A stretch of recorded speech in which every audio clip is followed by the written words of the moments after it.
ఉషోదయం ప్రేమించు కాపరి ఉష కిరణాలు ఉదయకాలపు వాక్య ధ్యానంనకు మిమ్మల్ని ఆహ్వానిస్తున్నాం. ప్రార్థన. మమ్మల్ని మిక్కిలిగా ప్రేమిస్తున్న పరలోకపు తండ్రి, ఈ ఉదయకాల సమయానికై వందనములు స్తోత్రములు చెల్లించుకుంటున్నాం. నీ కృపను బట్టి మరి ఒక దినంను మాకు అనుగ్రహించిన విధానాన్ని బట్టి నీకు స్తోత్రములు చెల్లించుకుంటున్నాం తండ్రి. ప్రతిదినము ఇలాగూ ఉషోదయమును చూస్తూ ఆశీర్వాదం పొందుతున్న ప్రతి వ్యక్తిని మీ హస్తంలోకి అప్పగిస్తూ నీ దీవెనలతో నింపి నడిపించమని తండ్రి, ఈ ఉదయకాలపు వాక్యము నాకును మాకును ఆశీర్వాదకరముగా చేయమని యేసు పరిశుద్ధ నామమున అడిగి వేడుకుంటున్నాను పరమ తండ్రి, ఆమెన్. ఈ ఉదయకాలపు వాక్య భాగము హబక్కుకు రాసిన గ్రంథము 2వ అధ్యాయము 1వ వచనమును చదువుకుందాం. ఆయన నాకు ఏమి సెలవిచ్చెనో నా వాదము విషయమై నేనేమి చెప్పుదునో చూచుటకై నేను నా కావలి స్థలము మీదను గోపురము మీదను కనిపెట్టుకొని యుందుననుకొనగా. మనము చదివిన వాక్య భాగములో ప్రవక్త దేవుని దగ్గర నుండి ఆయనకు వచ్చే జవాబు కోసము ఎదురు చూసే కార్యమును చూడగలము. తన యొక్క హృదయంలో ఉన్న కార్యములను దేవుని సన్నిధిలో పెట్టిన తర్వాత ప్రభు ఆయనతో ఏమి మాట్లాడనై ఉన్నాడో అని ఎదురు చూస్తున్న ఒక అనుభవంను మనము చూడగలము. ఇది ఎంత గొప్ప ఆశీర్వాదమో మనము గ్రహించుకోవాలి. ఎందుకంటే ప్రభుతో నేను నా యొక్క సమస్యలు చెప్పాను. ఇప్పుడు ప్రభు నాకు తన కృపను అనుగ్రహించి నాతో మాట్లాడనై ఉన్నాడు.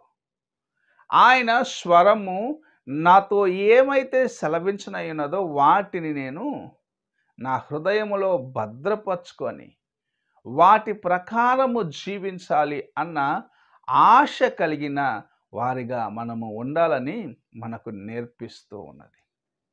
భక్తుడు తన హృదయంలో ఉన్న ప్రశ్నలను, అనగా ప్రవక్త తన హృదయంలో ఉన్న ప్రశ్నలను దేవుని సన్నిధికి తీసుకొని వెళ్ళి, ఇది నా సమస్యలు, ఇలాగ జనాలు ఉన్నారు, ఇలాంటి సమస్యలు ఉన్నాయి, ఇలాంటి కష్టాలు ఉన్నాయి, వాటి నుండి పరిష్కారము కావాలి అన్న రీతిగా దేవునితో మాట్లాడినాడు.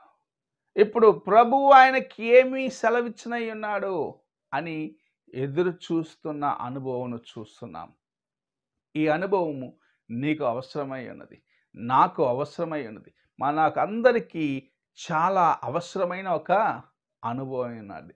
నేను ప్రార్థన చేసినాను, ఇంకా దేవుడు చూసుకుంటాడు అని జవాబు కోసం ఎదురు చూడకుండా విడిచిపెట్టే జీవితంలో నీవు ఉన్నట్లయితే ఈ ఉదయకాలమున నీ యొక్క జీవితంలో ఈ ప్రశ్నను ప్రభు నీ ముందు ఉంచుతూ ఉన్నాడు.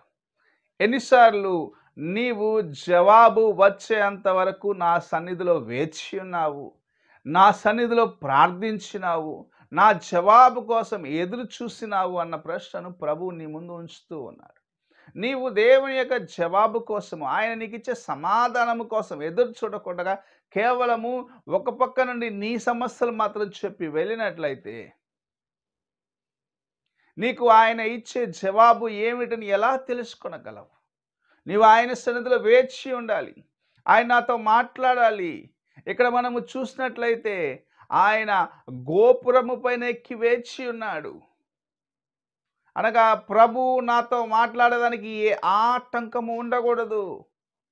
నేను ఎత్తైన స్థలములో నుండి ఆయన యొక్క సమాధానము కోసం ఎదురు చూస్తాను అన్న రీతిగా భక్తుడు ఉండటం మనం చూస్తూ ఉన్నాం. నీవు నేను కూడా అలాగూ తేటగా అలాంటి హృదయాన్ని కలిగిన వారిగా, ప్రభువా నాతో మాట్లాడుము, నాకు నీకు మధ్యలో ఏ ఆటంకము వద్దు, ఆటంకపరచు కార్యములను నేను దాటి ముందుకు వెళ్ళడానికి నాకు శక్తిని దయచేయమని దేవుని సన్నిధిలోని హృదయాన్ని కుమ్మరించుకోవాలని ప్రభు ఆశిస్తూ నీతోనూ నాతోనూ ఈ ఉదయకాల సమయంలో మాట్లాడుచూ ఉన్నాడు. నిజముగా నీ హృదయమును దేవుని సన్నిధిలో కుమ్మరించిన తర్వాత ఆయన జవాబు కోసం ఎదురు చూస్తూ ఏ ఆటంకము లేకుండా కాపాడుకున్నట్లయితే నీ జీవితము ధన్యకరమైనదని దేవుని యొక్క వాక్యము సెలవిస్తుంది. ఆ దర్శనం ఎలాగుంటది? ప్రభు ఎలాగ దర్శనం ఇస్తాడు, ఏమిస్తాడు అని ఎదురు చూస్తూ ఉన్నాడు. ప్రభు ఆయనకు చెప్పిన మాట ఏమిటంటే, అందరూ చూసేదానికి తేటగా కనపొచ్చే రీతిగా ఈ కార్యములను చేయమంటున్నాడు. ఆ దర్శనాన్ని లిఖించమంటున్నాడు. నీతిమంతుడు విశ్వాసము మూలముగా బ్రతుకును అన్న కార్యమును ప్రభు తన సేవకుడైన హబక్కుకు చెప్పటం చూడగలము. నీవు నేను విశ్వాసము మూలముగా బ్రతకాలి అన్న కార్యమును, బ్రతకగలము అన్న కార్యమును ప్రభు మనకు తేటపరుస్తూ ఉన్నాడు. ఈ ఉదయకాల సమయమున దేవుని సన్నిధిలో దేవుని యొక్క వాక్యం వింటున్న ప్రియ సహోదరుడా, సహోదరి, నీవు దేవుని సన్నిధిలో నుండి నీకు రానయున్న జవాబు కోసము, ప్రార్థనకు ఆయన ఇచ్చే ఆ జవాబు కోసం ఎదురు చూస్తున్నట్లయితే నీకు దేవునికి మధ్యలో ఉన్న ఆటంకం ఏమిటో దాన్ని తొలగించి ఆటంకములన్నిటినీ నీవు దూరము చేసుకొని నీకు దేవునికి మధ్యలో ఏ ఆటంకము లేకుండగా ఒక ఉన్నతమైన స్థలమునకు, అనగా నీ ప్రార్థనకు ఆటంకం లేని స్థలములో నుండి దేవుని యొక్క సమాధానము కోసము, జవాబు కోసం ఎదురు చూడు. ప్రభు నీతో మాట్లాడతాడు. నిన్ను అనేకుల మధ్యలో ఆశీర్వాదకరముగా చేస్తాడు. నీ విశ్వాసాన్ని స్థిరపరుస్తాడు. నిన్ను తన యొక్క కృపచేత నడిపిస్తాడన్న కార్యమును ఇక్కడ ప్రభువు జ్ఞాపకం చేస్తూ ఉన్నాడు.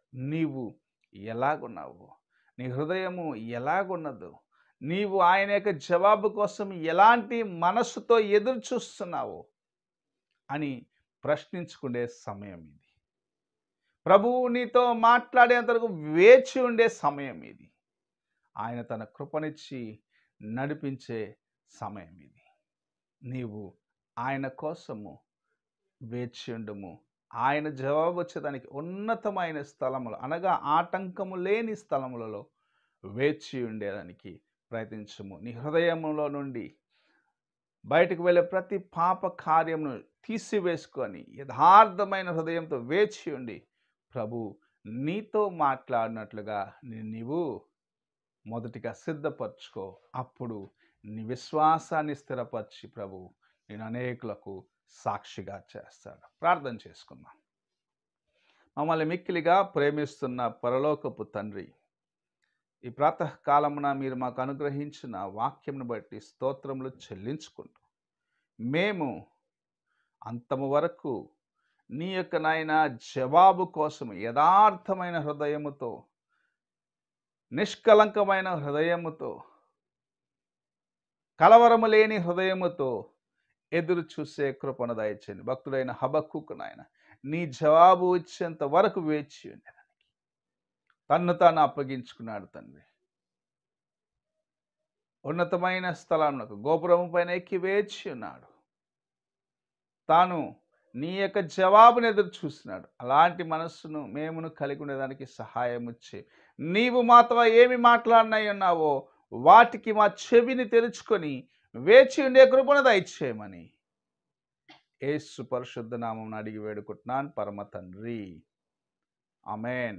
తండ్రి అయిన దేవుని ప్రేమ, కుమారుడైన క్రీస్తు కృప, ఆదరణకర్త అయిన పరిశుద్ధాత్మ యొక్క సహవాసము ఇప్పుడును ఎల్లప్పుడూ తోడై ఉండి సదాకాలము నడిపించునుగాక.